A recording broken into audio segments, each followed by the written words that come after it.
I used my roommate's makeup without asking. Now she's in hospital.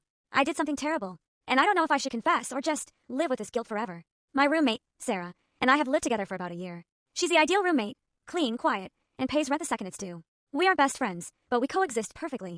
The biggest difference between us is our bank accounts. Sarah works in finance. I work in trying to figure it out.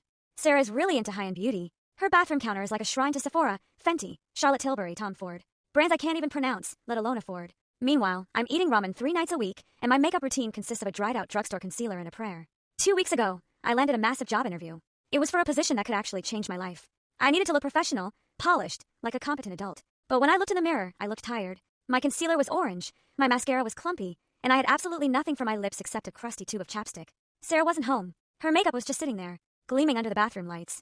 I knew I shouldn't. I absolutely knew. But I told myself, it's just one pump of foundation, one swipe of lipstick.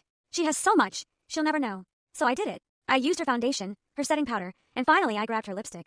It was this heavy, gold tube, a gorgeous nude pink shade. I applied it, pressed my lips together, and felt like $1,000,000. The interview went great. I came home, scrubbed my face clean, and put every bottle back exactly where I found it, tilted at the exact same angles. Crime committed, evidence destroyed. Except the next day, Sarah came home from work looking like a horror movie victim. Her lips were swollen to twice their size, turning a terrifying shade of purple. A bright red rash was creeping down her neck.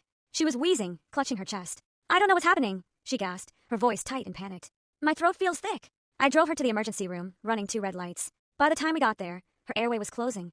Doctors swarmed her. They hit her with an EpiPen and hooked her up to monitors. I sat in the plastic chair in the corner, shaking, watching my roommate gasp for air. The doctors grilled her. New food, new laundry detergent, new skincare.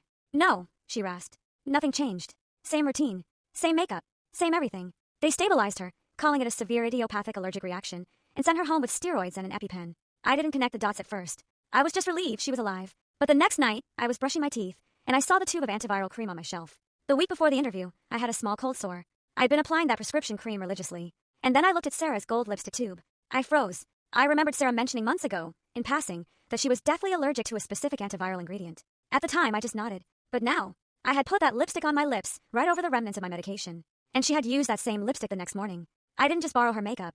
I poisoned it. Sarah has been spiraling ever since. She's convinced her apartment has mold, or that she's developed a sudden autoimmune disorder. She's throwing away expensive products, deep cleaning the carpets, and spending money she's stressed about. And I know the answer. I could end her fear with one sentence. But if I tell her, she'll hate me. She could have died. What if she presses charges? What if she kicks me out?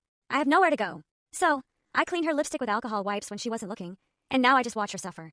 I'm living with a woman I almost killed, pretending I'm a concerned friend, while the truth sits in my throat, choking me every time she looks at me. Should I tell her? Or do I take this to my grave?